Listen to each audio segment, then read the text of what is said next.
balita ko, gigil na sila. O nung una, ang ipinapatawag ako at si Banat Bay lang. Ngayon, kami 5 na. Walang Diyo. Sobrang mga pikon. Yun naman ang ating hangarin Kahit na papaano, maurat man lang natin ang mga hinayupak na yan, bato-bato sa langit, ang tamaan, wag magalit.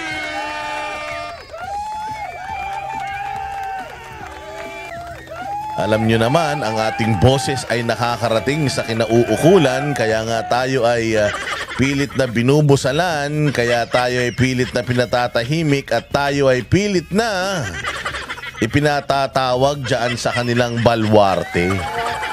Balwarte nyo yan Lugi kami dyan. Mag-vlog din kayo tapos maglaban-laban tayo sa vlog.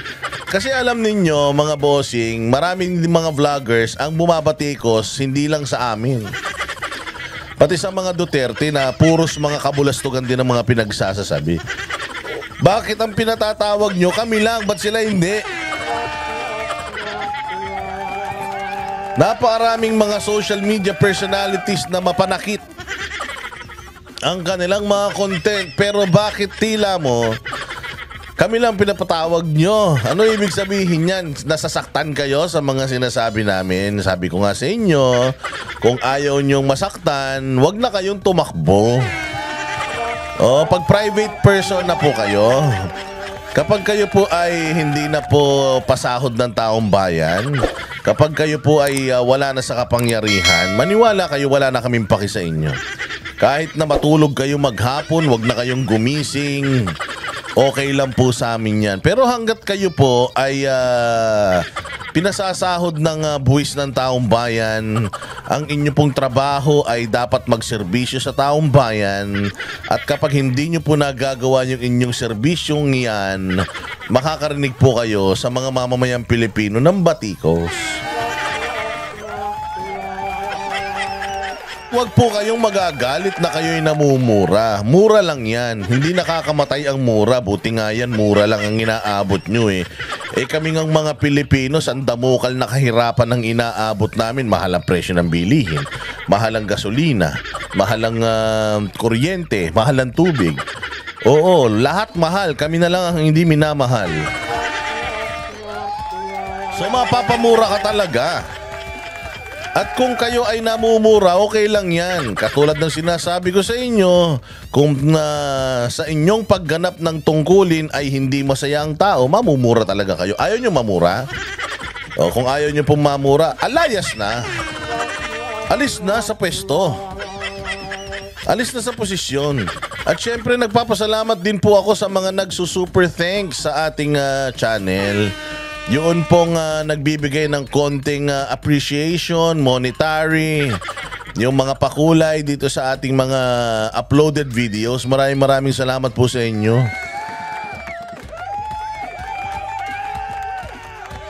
Tayo po ay hindi nasusuhulan ng kahit na sino.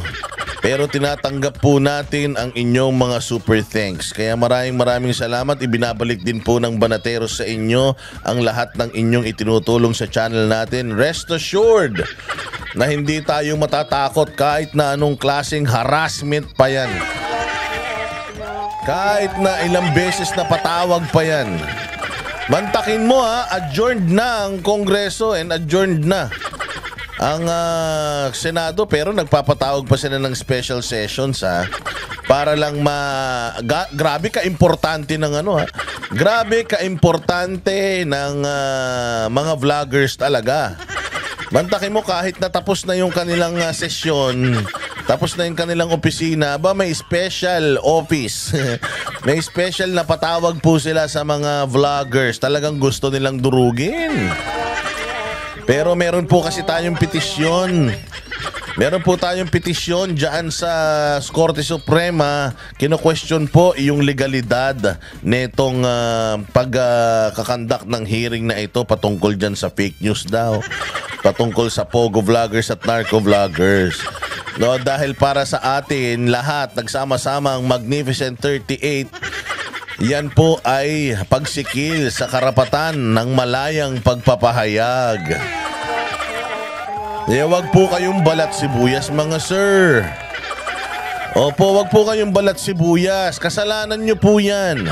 Kung may nagagalit po sa inyo, revisit po ninyo yung mga ginagawa ninyo. Wala pong magagalit sa inyo kung matino yung mga trabaho ninyo.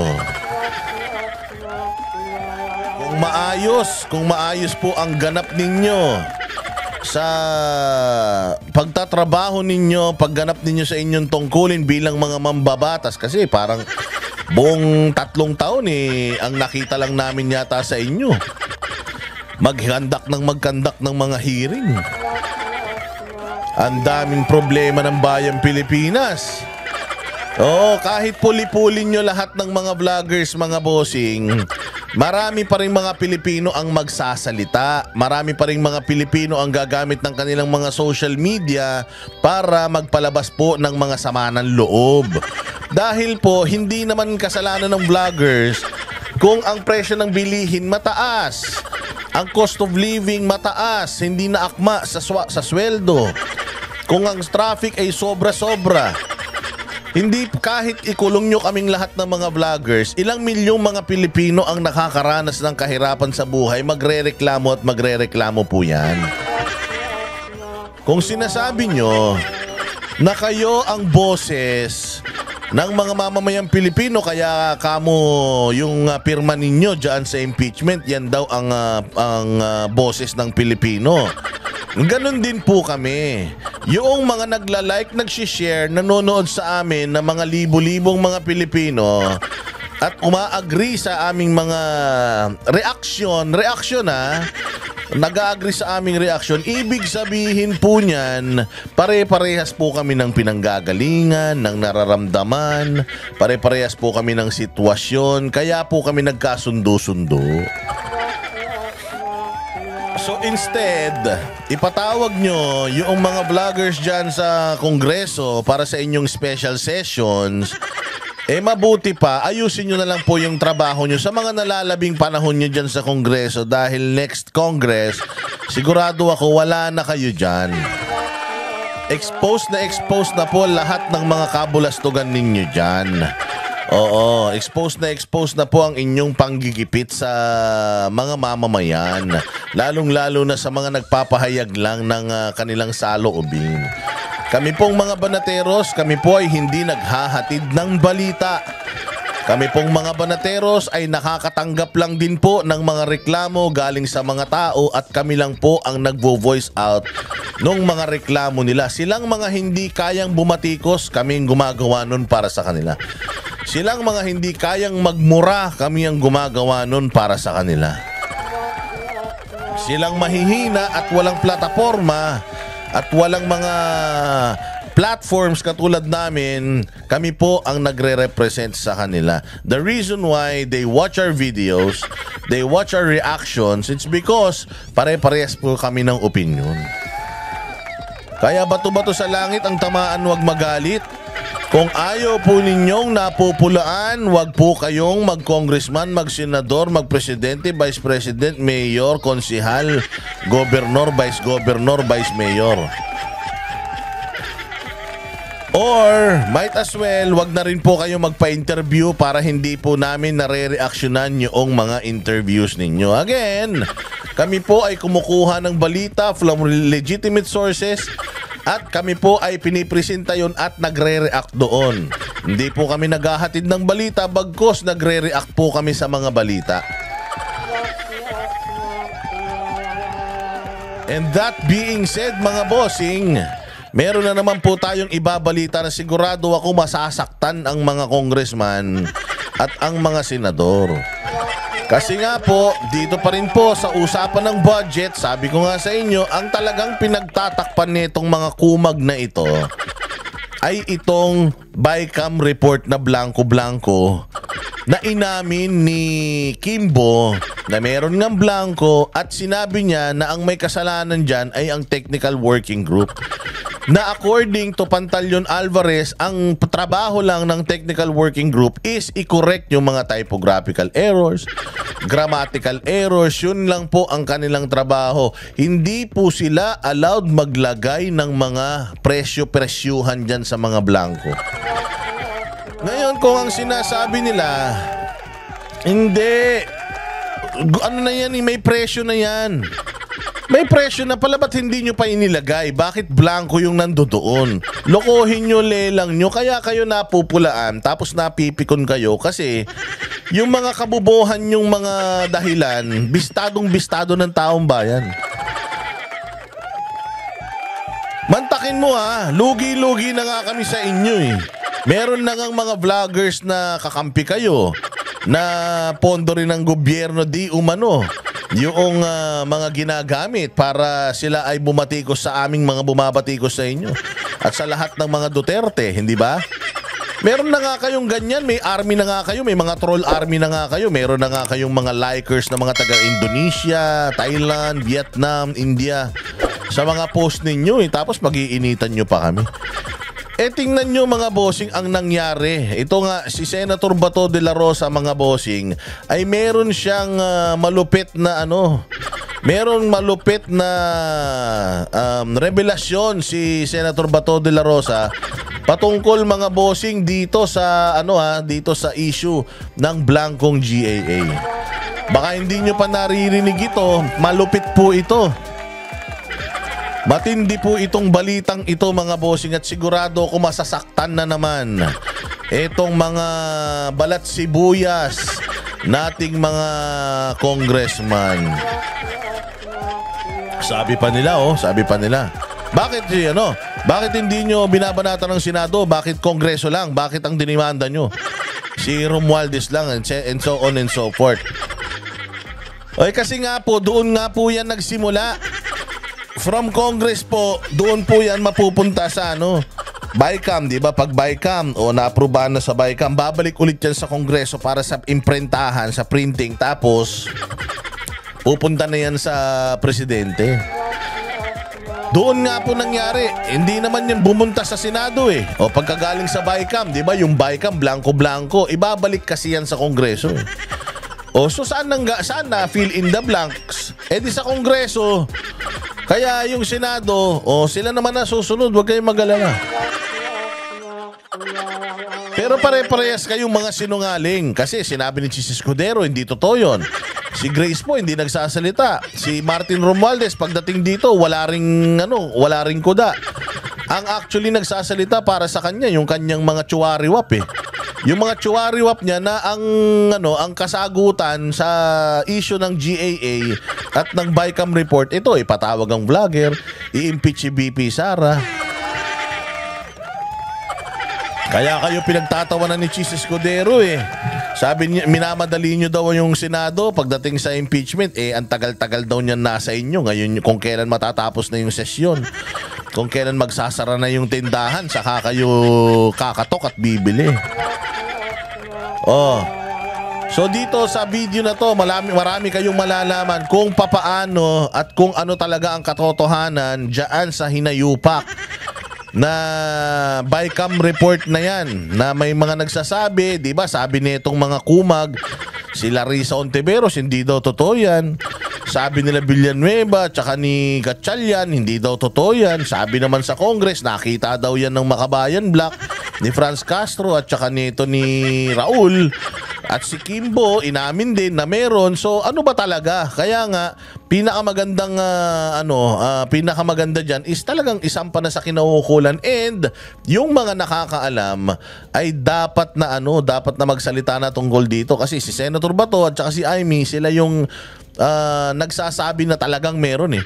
Pero si Senator Bato yung may detalyado na totoong nangyari. Kaya pakinggan po natin at atin pong reaksyonan itong revelasyon ni Senator Bato de la Rosa. Sa wakas, nagkaroon na rin ng lakas ng loob si Senator Bato para isiwalat ang mga kahayupan na ito. Pasok?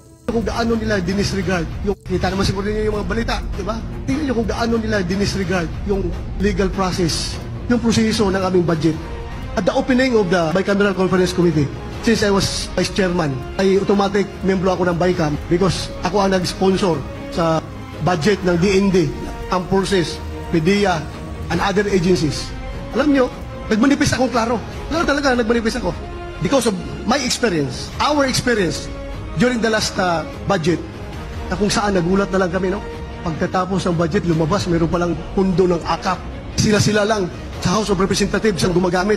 Ginamit nila yun para sa kanilang People's Initiative. Yun ang purpose nila sa AKAP noon eh.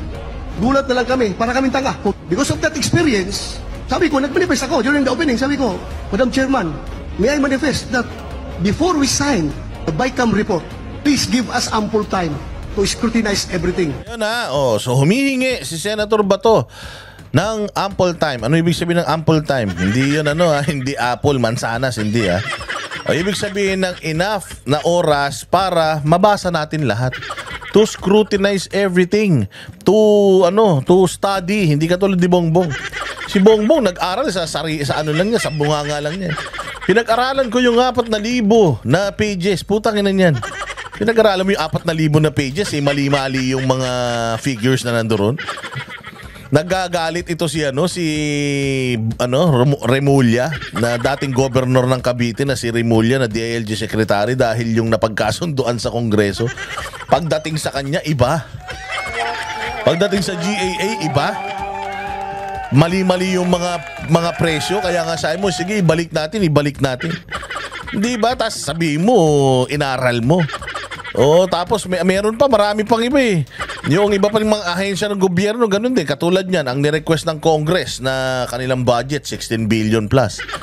Tapos pagdating ng GAA, pagdating ng pinirmahan ng presidente, yung pagkatapos ng BICAM, naging doble, naging 30 plus billion, 34, 35, 37. May magic talaga. So ito, humihingi ng ample time si Senator Bato de la Rosa para mas scrutinize nila yung budget. Tingnan nyo ano daw reaction nila. Kasi nga, ang premise ko dyan, yung previous experience namin, sabi ko, Madam Chairman, para hindi kami magmukhang tanga. Tahimik silang lahat. Nanahimik silang lahat. Nung nanghingi siya ng time para scrutinize, nanahimik silang lahat. Kinabahan sila, sabi nila, tayo na naman to si Bato. Hindi nyo ba binayaran to? Hindi nyo ba nilagyan to ng busal sa bibig na pera? Bakit nangihingi to ng ample time para scrutinize yung budget? Which is yun naman talaga yung dapat na gawin, mga bossing eh. Anong nangyari pagkatapos niyan, Senator Bato de la Rosa? Sila na nag-usap. Malik kami for the second and last meeting ng BICAM. Diretso na, pinapapirma na kami ng... Tayo na. Nanghingi siya ng ample time na nahimik sila na nag-usap-usap. Pagbalik, pinapipirma na siya. Tinan nyo gaano katarantado yan. Putang ina yan. Tinan nyo gaano kahayop, ka-animal etong mga kumag na ito. Nakasama na nila sa trabaho, gustong magtrabaho ng maayos, scrutinize yung budget. Pucha, hindi nila ginawa, hindi nila binigay. Hindi nila binigyan ng oras, tapos papipirmahin yun na lang. Tangin ng mga scammer. Maling-mali po yan. Maling-mali po yan kasi pera ng taong bayan yan. Dito palang malalaman mo na may magic. Ano pa yon? Ano pang mga revelasyon, Senator Bato? BICAM report, pinapapirma. Sabi ko, hindi ko pa nga nabasa yung BICAM report, papirmahin na niyo ako. Wala akong magawa, iisa lang ako eh. Lahat sila, yung ibang nandun, pumirma. Sakit nun. Wala akong magagawa, iisa lang ako. Gustuhin ko man, wala akong magagawa. Hindi na lang ako pumirma. Nag-walk out na lang ako. Imagine mo ganito ang sitwasyon sa atin. Putangin na, kahit may isang taong matino, kung lahat satanas, walang magagawa yung taong matino. Parang yung taong matino pa yung outcast. Kaya nga sabi ko sa inyo, importante talaga na mailagay natin yung mga kandidato ni Pangulong Duterte dyan sa Senado para hindi na mangyari to. Para hindi na ganito. Na walang kapangyarihan yung mga matitino, yung mga demonyo, sila ang namamayani. Kaya kailangan talaga manalo yung PDP laban, si Marcoleta, si Vic Rodriguez, si Pastor Apollo Kibuloy at sila Jimmy Bondoc, Bato, si Bongo at lahat ng PDP laban. Para meron tayo talagang safeguard, check and balances. Kasi ang hirap na yung presidente, kasapakat yung Congress, tapos yung Congress, kasapakat din yung Senado. Utangin na kawawa ang bayang Pilipinas. Kita nyo, ilang taon na, 3 taon na mga bossing, wala pa tayong nakikita. May bagong ospital, wala. May bagong kalsada, wala. May bagong mga infrastruktura, wala. Nadagdagan ba yung mga toll gate sa sa norte dati nung panahon ni Gloria at saka ni Pinoy, pati ni ni PRRD, ang dami na yung T-Plex hanggang hanggang La Union na. Ngayon, nadagdagan? Wala. Lahat nagtaas. Taas ang presyo ng tollgate, taas ang tollgate, taas ang south sa tollgate sa south, taas ang karne, gulay, taas ang presyo ng bigas. Lahat tumaas. Hayop na yan. Masaya pa rin kayo? Ito yung reason ba't kami kuda ng kuda dito. Kasi sa dami ng pera ng Pilipinas, alam mo ang nakakainis dito, ang total insertions daw, according to Pantaleon Alvarez, 246 billion. Napakadaming pera ng Pilipinas, mga bossing, kung ilalagay lang natin sa maayos, hindi sa ayuda. Palagay ko naman makikipag-compete tayo sa Singapore, Malaysia, sa Cambodia. Kayang-kaya natin eh. Ang problema, magnanakaw ang mga putang inang mga nasa gobyerno eh. Kaya ngayon, itong bayan natin, paatras, hindi pa abante. Paatras talaga, mga bossing. Meron tayong makabagong tren? Wala. Meron tayong makabagong transportation na maaasahan, mass transport? Wala. Ang airport natin, gumaganda, dumadami? Wala. Yung mga tourist spots natin, napopromote? Hindi. Yung mga masasamang loob sa mga tourist spots, nasasawata? Wala. Itong mga droga, nasan na? Nawala na? Hindi. Dumami. Yan ang problema ng bayan natin. Yan yung dapat na focus natin. Dapat ikaw bilang isang mambabatas, yun ang gusto mong mangyari sa Pilipinas, at may vision ka sa Pilipinas, hindi yung sa ibang bansa talagang grabe, pinopromote ang malayang pagpapahayag. Dito sa atin sinisikil, saan ka naman? Ano pa? Ano pang ginawa ni Senator Bato de la Rosa? Ginawa ko, nag-walk out ako. Tumayo ako, umalis ako. Hindi ko ano ang pinagsasaksak nila sa budget. So ito lang nga, lumabas nga. Umaga, nagpirma kami sa BICAM report. Nagpirma sila sa BICAM report. Pagkahapon, lumabas yung BICAM report, yung soft copy. Pinadala sa mga opisina namin. At doon nakita ko talaga na may mga blanco. O yun, kita mo? So nung pinadala na sa kanila, may blanco. Ganon din ang nangyari kay Ungab. Ini-email yan kasi ini-email sa kanila eh. Nung nakita ni Ungab, shit, bakit may mga blanco? Tapos, bakit pirmado? Bakit ano nangyari? Kaya naghahanap ngayon si Ungab ng lista yung asan na yung printed na GAA. Yung pinirmahan ng presidente, ba't? Kasi ikukumpara niya, may blanco. Titingnan niya kung magkano. Doon sa GAA yung mga blanco. Yun ang problema dito, nakita rin ni Bato yun. So, klarong-klaro na talagang may mga blanco eh. Bakit dinideny nyo? Bakit hindi masagot ng mga congressman ng maayos yan? Ayan, si Chua kahapon nagpa-presscon tungkol dyan. Sinasabi nila na yung pagsasampa ng kaso kay Romualdez, politika lang. Anong politika? Pera ng taong bayan yan. Pera ng taong bayan yung pinag-uusapan natin dito. Walang politika dito. Pera ng taong bayan ito. Merong expose nagsasabi na may anomalya rito. Dapat lahat tayo concerned. Ang problema, kayo dumidepensa kagad eh.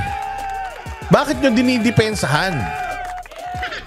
Bakit nyo kinakasuhan si BP Sara ng pangungulimbat samantalang kayo dinidepensahan ninyo yung mga nakikita ng mga sarili nyo rin naman ng mga Pilipino na pangungulimbat dyan sa opisina nyo? Dapat kinukundinan nyo yan. Dapat nga kayo nagpapaimbestiga dyan eh. Dapat nga kayo ang humahanap ng sagot eh. Kasi wala kayong mahanap na sagot sa mga vloggers. Kahit ipakulong nyo lahat ng vloggers, ganun pa rin. Yung GAA na yan, depektibo pa din.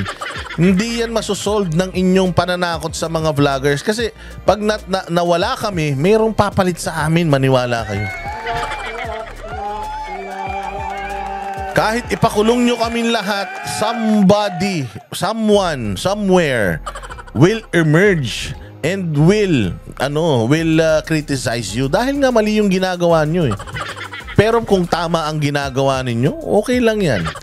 Wala kayong maririnig sa mga vloggers. Tingnan nyo kay Duterte. Wala tayong naririnig kay Duterte. Di naman nagagalit si Duterte. Di naman siya nagdedemanda kahit na kasi ang kanya, alam niya sa sarili niya, maayos yung trabaho niya. Diretso ba to? Mga amounts doon sa pundo ng Department of Agriculture. At then, again, diretso, ratification, pagkahapon, somewhere, mga gabi na, mga 7 to 8 o'clock ng gabi. ratified yung BICAM report. Again, hindi ako sumama sa ratification. Hindi ako bumoto. Dahil hindi nga ako pumirma ng BICAM report, bumoto pa ako. Ano kayo, hilo? Kalusot na yung BICAM report. Yun na. Alam nyo, napakaraming pinagtatanggal. Ito masama. Ito masama talaga. Ang daming legislator, parang naglulukuhan tayo ba? Kapag merong nangyari na pambubuli ng mga Chinese. So ito, maganda tong sasabihin ni Bato rito, ha. Tandaan ninyo, si Barbers, 'di ba? Sinasabi ni Barbers na kayong mga vloggers, ang i-content nyo yung South China Sea. Yun ang i-content nyo. Mahalin yung Pilipinas. Magalit kayo sa mga Chinese. May ganun si Barbers, eh. Binubuli tayo ng China. Dapat ganito, atin yan, South China Sea, atin ito. May mga ganun pa. Diba? May mga nagpupunta-punta pa na mga ano dyan. Si Romualdez, nagpunta pa dyan sa isang isla natin dyan. Naglayag pa sila dyan para sabihin na atin to, atin to. Galit na galit sila kay Marcoleta nung sinabi ni Marcoleta na walang West Philippine Sea. Tayo lang ang gumawa niyan. May mga ganun. Galit na galit sila kay Marcoleta.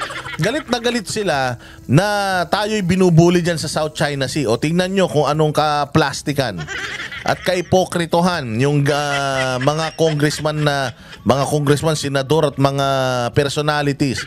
Nagigil dyan pero walang reklamo dito sa budget na to. O, ano yun ba to? Sa West Philippine Sea. Alam mo, anong sabi ng mga magagaling na legislator? We condemn to the highest terms. We condemn to the highest terms. Ganun daw, galit na galit daw sila pagka South China Sea ang issue. We condemn to the highest terms. O sige, pasok. Yung ginawang pambubuli ng mga Chino sa ating mga mangingisda, sa ating mga sundalo, sa ating mga Navy, sa ating mga Coast Guard. Kaya kailangan suportahan natin ang pag-modernize ng ating armed forces. So that... yun ang sinasabi nila. Paglaban natin sa South China, ang West Philippines, atin yan. I-modernize natin lahat. Atin yan para makalaban tayo. O anong ginawa nila? Makuha natin yung credible defense posture para respetuhin tayo ng ating mga kapitbahay. Yun, galing.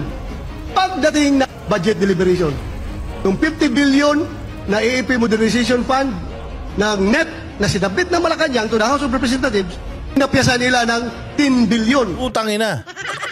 So mantakin mo, ha. Galing mismo sa mga congressman. Dapat natin, 'di ba? Ganyan sila pag nagpapa-presscon, eh. Paglaban ng South China Sea, modernization, blah blah blah. Puta na. Mahal namin ng militar, mahal namin ng pulis. Tapos pagdating daw nung budget, pucha yan na pinag-usapan nung dalawa. Anong nangyari? Tinapisan 10 billion. 10 billion. So naging 40 billion na lang. O hindi ba, akala ko ba, ito ang problema sa administrasyon ngayon. Iba yung sinasabi nila dun sa ginagawa nila. Akala nila hindi sila mabibisto porket sila lang ang nakakakita niyan. Again, if it's not us na mag-e-expose ng mga bagay-bagay na ito, it's gonna be one of you. It's gonna be one of you. Bakit hindi 100% ng senador, ng congressman satanas katulad nyo. Merong 1, 2, 5 dyan na talagang maglalabas ng mga baho ninyo. Yan ang katotohanan. Ano pa ba to ang nangyari pagkatapos tinapyasan yung mga hipokrito na gigil na gigil sa China, gustong manalo sa South China Sea, pero kinaltasan naman yung budget ng AFP, modernization. Tapos ano nangyari ba to? Ang 50 ginawang 40. So yun ang nakalagay sa GAB. Pagdating doon sa Senado, since ako ang chairman, ako ang nag-defend ng budget na yan, kinausap ko yung chairman ng finance na si Senator Grace po. Hindi ko papayag na hindi natin ibalik yung budget na yan. Ibalik natin yung 10 billion. True enough.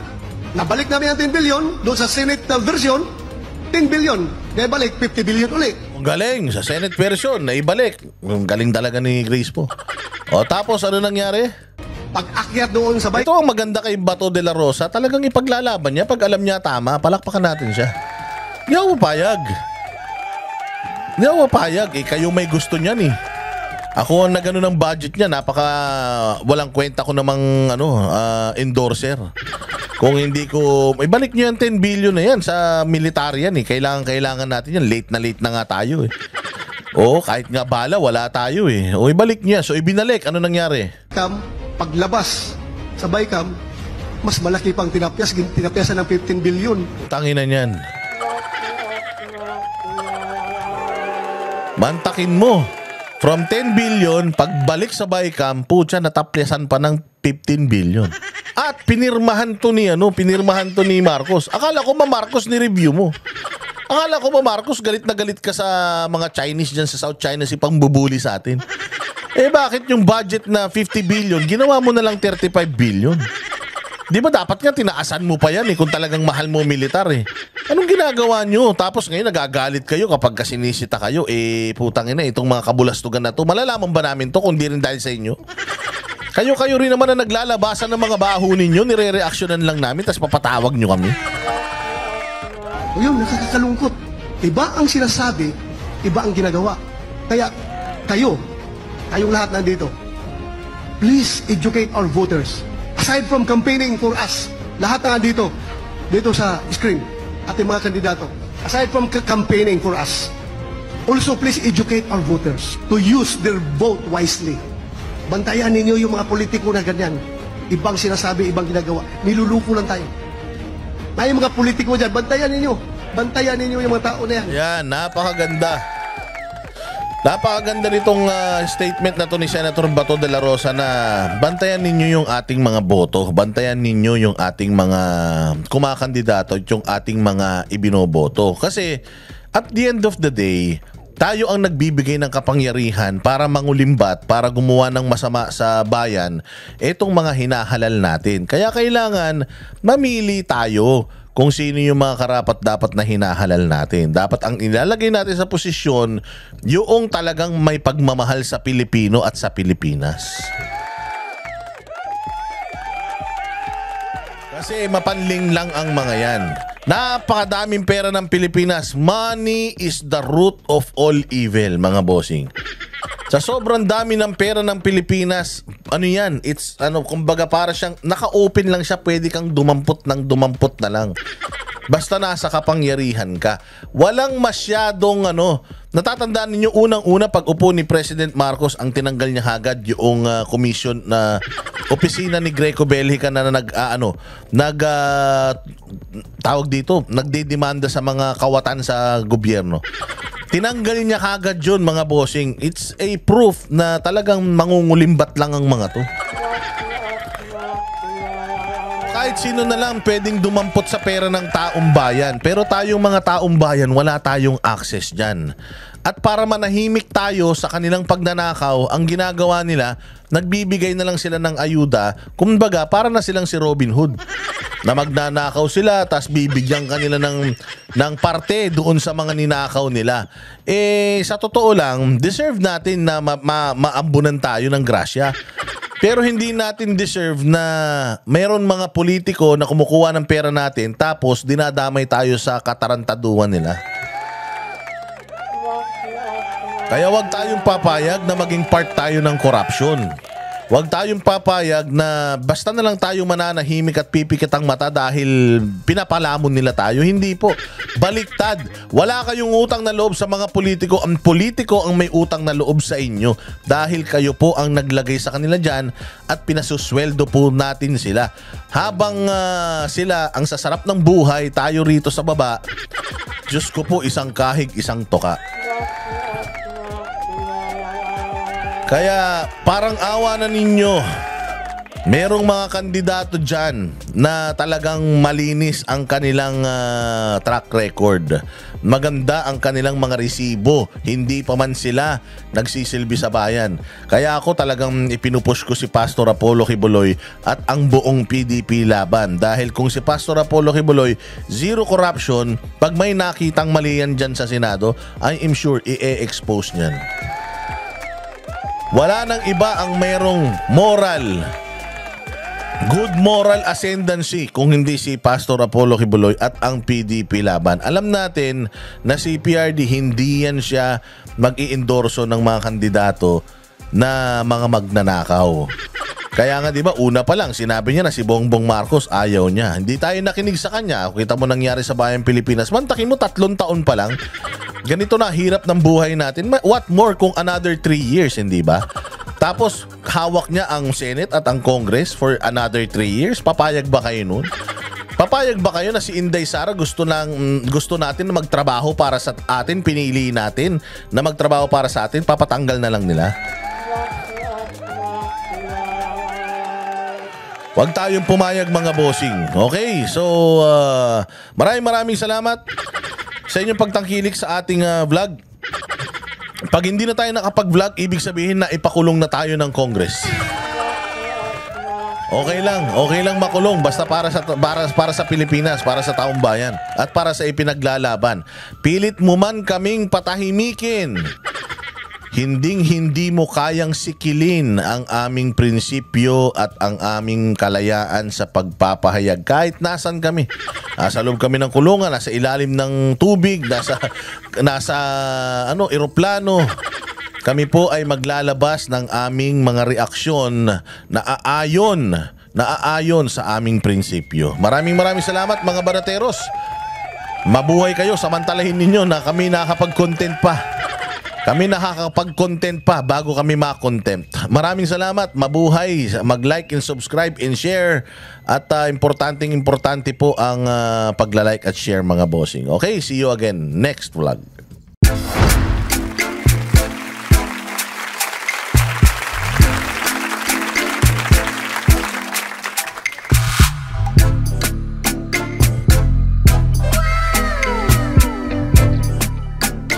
The next performance will start momentarily.